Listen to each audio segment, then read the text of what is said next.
An old man kneels alone on the bank of a wide brown river in Persia, and he has not eaten real food in 3 weeks.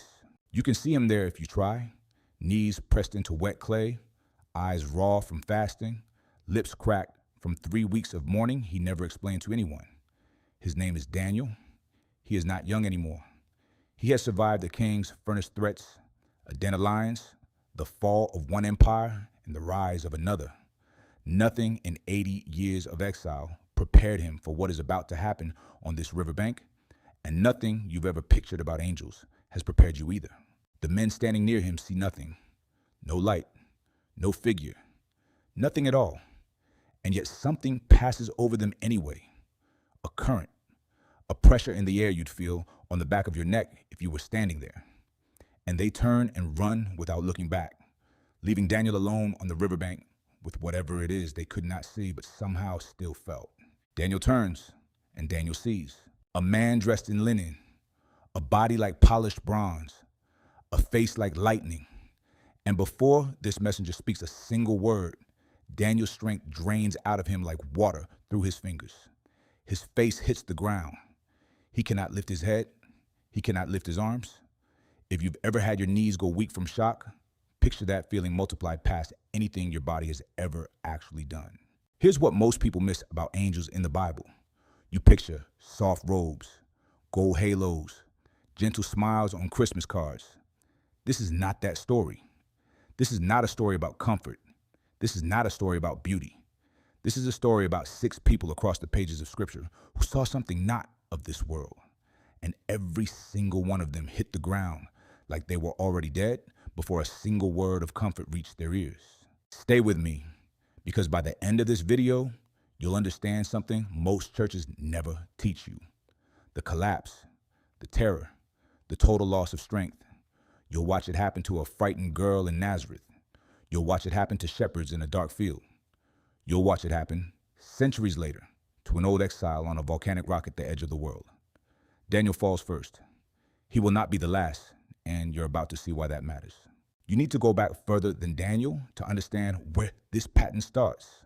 Centuries earlier, in a stretch of desert with no name worth remembering, a woman named Hagar sits under a bush with an empty water skin and a son she is certain is about to die in front of her. She is Egyptian, a servant, cast out twice now from the only household she has ever known. And this time, there is no going back. Her son Ishmael is crying from thirst nearby, or he has stopped crying, which is worse. Hagar has already turned away. She cannot watch, and you probably wouldn't be able to either. And then a voice calls her name. Not woman, not servant, Hagar. Picture how that would land on you in your worst moment if a voice out of nowhere used your actual name. The voice knows exactly who she is, and the first words out of its mouth are the same 2 words you will hear again and again in this video. In Hebrew, Al-Tira, do not fear. Hagar lifts her eyes, and where there was nothing a moment ago, there is now a well, water, life, a future for a son she thought she had already buried in her mind. This is not the last time you'll watch someone get told not to fear right before everything changes. Move forward a few centuries to a childless couple from the tribe of Dan, living under the boot of Philistine oppression.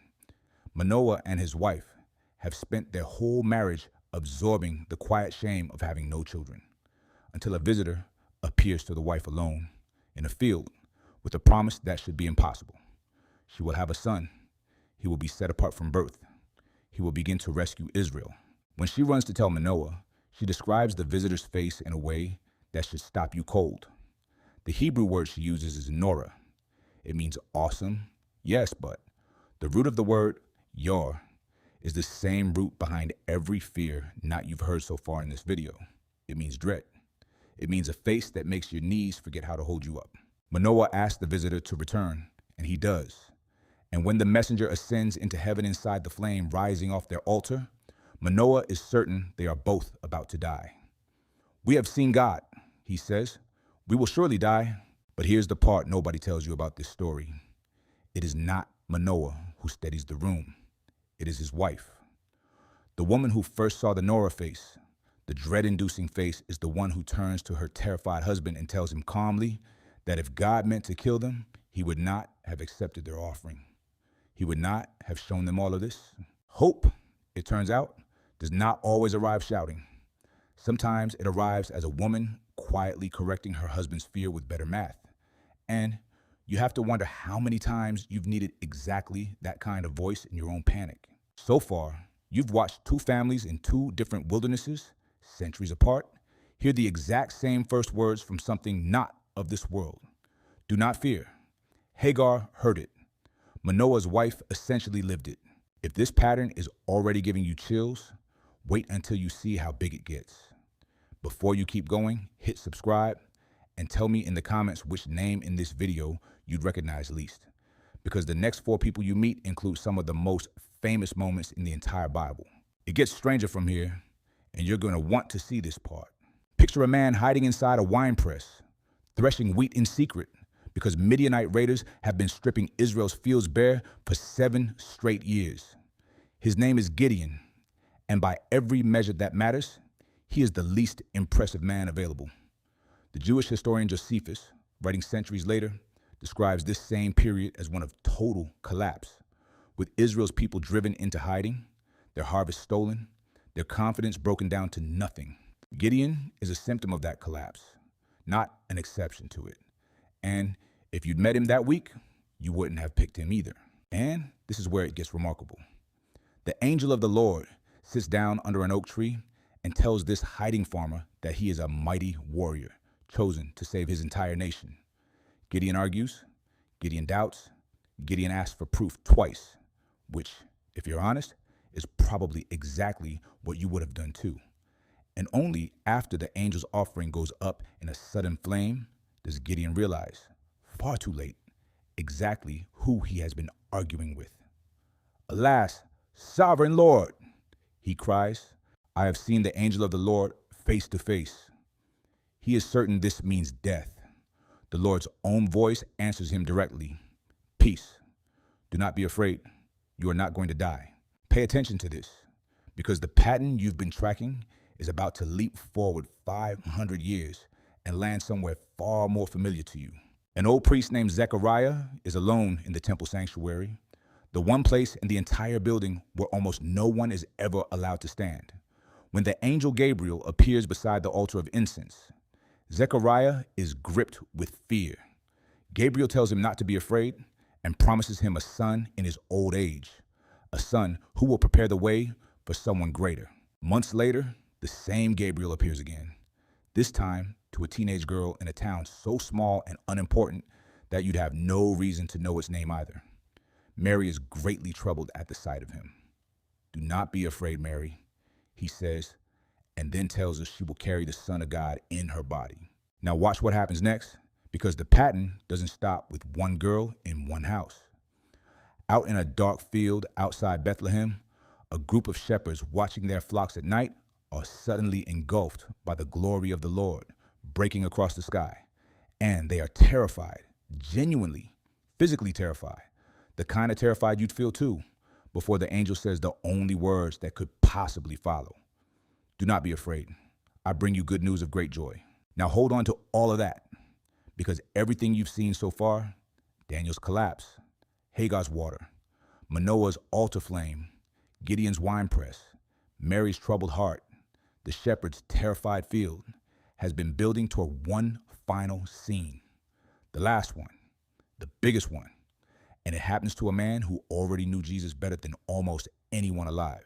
His name is John. He is old now, exiled by Rome to a small, black, volcanic island called Patmos, sitting in the middle of the Aegean Sea with nothing but rock and waves and silence around him. It is the Lord's day, and John is alone, the way exiles are always alone, when a voice behind him sounds like a trumpet. He turns, and what he sees has nothing in common with the shepherds and stable Christmas art you grew up with. Eyes like blazing fire, feet like glowing bronze, a voice like rushing water, a face shining like the sun at full strength. This is not a gentle visitor with folded wings. This is not a Christmas card angel.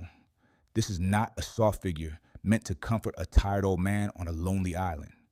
This is the risen Christ himself, in glory too large for human eyes to hold. And John, the same John who once leaned his head on Jesus' chest at supper, the same John who outran Peter to the empty tomb, falls at his feet as though dead. As though dead. The exact same words used for Daniel by the river, centuries earlier and an entire Bible away. Different decade, different empire, different island, same collapse. You've been watching this same pattern, built the whole video without even realizing where it started. The body simply cannot hold itself upright in front of something this large, this holy, this far beyond ordinary categories, so it doesn't try. It just gives out. You felt a smaller version of this yourself, even if you've never seen an angel in your life. The moment devastating news lands and your knees genuinely buckle. The moment at a funeral when someone's legs simply stop working and a stranger has to catch them. Doctors will tell you it's a real physiological response. Your body shutting down voluntary muscle control under a shock too large for it to process standing up. Daniel's body did it by a river in Persia. John's body did it on a rock in the Aegean. Your body has done some version of it too, on a much smaller scale, on your worst day, and now you know exactly what that feeling actually is. And then the same hand that has been reaching out through this entire video reaches out one more time. Christ places his hand on John and says the words that have echoed across every single story you've just watched. Do not be afraid. I am the first and the last. So here's what 6 terrified people across an entire Bible can teach you. First, the simple fact. Every real encounter with an angel in Scripture begins in terror, not comfort.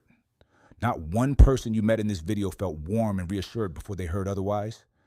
Every single one of them was afraid first, just like you would have been. Second, and this is the part that should land closer to home for you.